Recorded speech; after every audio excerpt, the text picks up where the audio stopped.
Bonjour à tous, bienvenue sur la chaîne Parole Citoyenne. Je vais faire une dernière vidéo aujourd'hui pour parler du sujet béton, environnement, destruction de la nature. Alors ça tombe bien parce qu'en fait c'est un sujet vraiment d'actualité qui est en ce moment en train de faire un scandale avec Vinci. Et en fait mon propos c'est arrêtons de bétonner la planète. Arrêtons de bétonner la planète. En tout cas, déjà ce qu'on peut faire dans notre pays. Pour moi, le béton représente un des scandales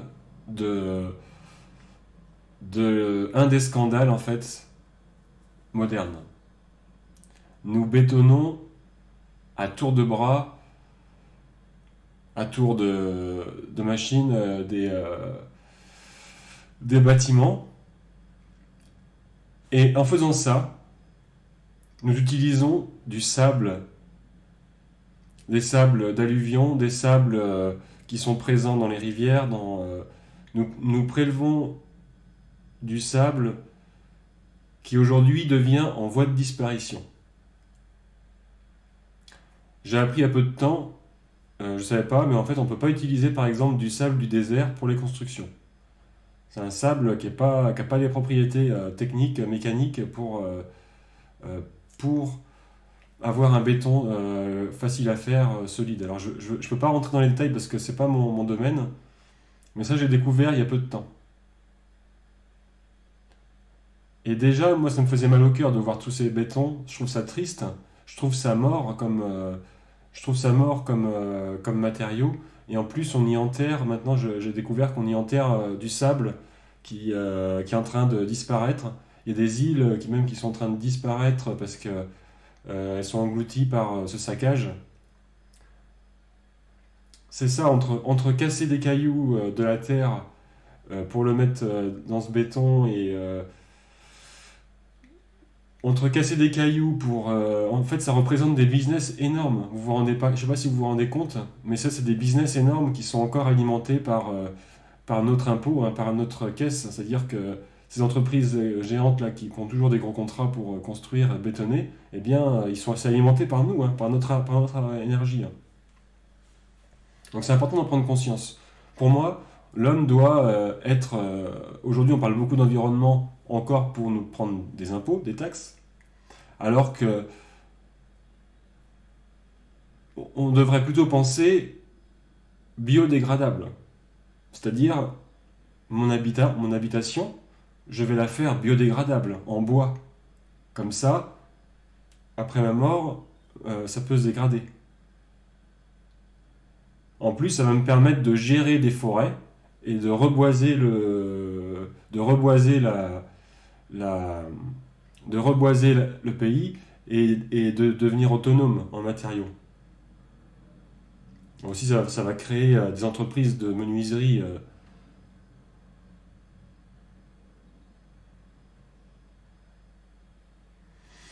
Pensons biodégradable avant de penser et durabilité. Quand on met des taxes pour interdire à des voitures, parce on a décidé de faire la chasse au diesel pour que les gens viennent à une époque, donc on nous a dit acheter du diesel c'est plus économique, et maintenant on nous dit ben maintenant changez de bagnole, quoi, parce que votre diesel maintenant on va l'interdire dans les grandes villes s'il est trop vieux.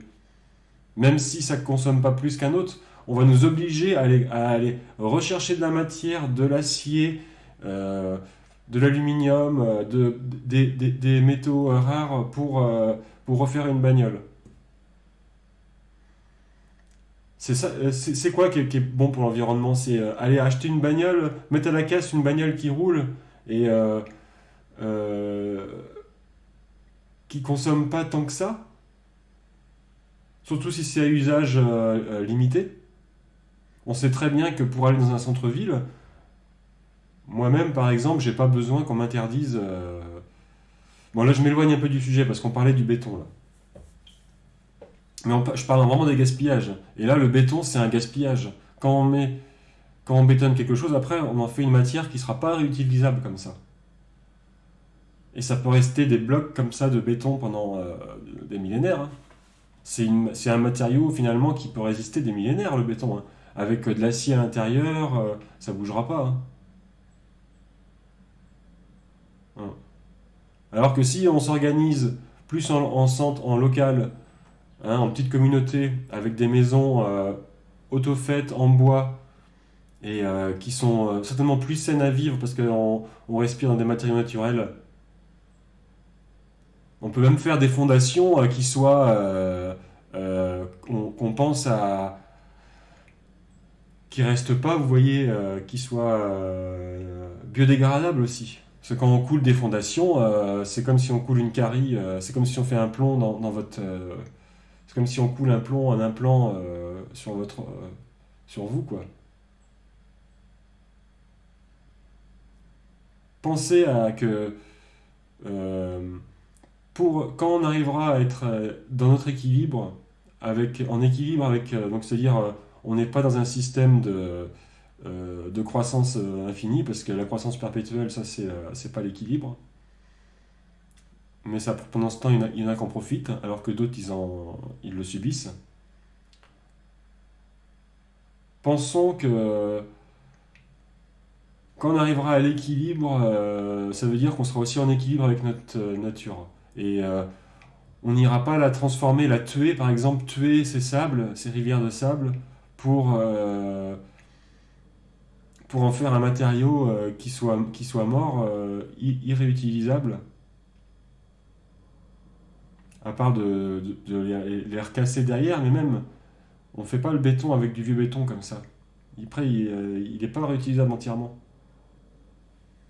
En tout cas, tel quel. C'est pas réversible. Alors que du bois, ben, ça peut faire. Après, on peut le brûler, il peut dégrader, biodégrader. C'est hyper important de faire des maisons qui sont biodégradables. C'est hyper important. Et de gérer ces forêts, bien sûr. De pas aller taper dans des forêts vierges, dans des forêts primaires, parce que là, ce serait aller à l'inverse bien sûr, si on va prendre du bois dans les forêts primaires pour ça, c'est là où on doit gérer notre circuit. C'est là, comme de notre vidéo où je parlais que c'est pas obligé que les échanges soient que en argent. Par exemple, pour un toit, l'échange il pourrait être autrement qu'en argent, mais en temps ou ouais, en investissement dans la communauté, par exemple. Et c'est là où fabriquer des maisons en bois, ça devient à notre portée. On peut le faire ensemble. Et il n'y a plus besoin d'avoir. Euh, on peut même se passer de l'argent pour construire une maison en bois. Vous vous rendez compte? On n'a pas besoin de faire un crédit. Mais tout ça, il faut que on ait inscrit dans notre constitution qu'on a chacun droit à notre habitat, à construire notre habitat sur des terres, voilà, appropriées,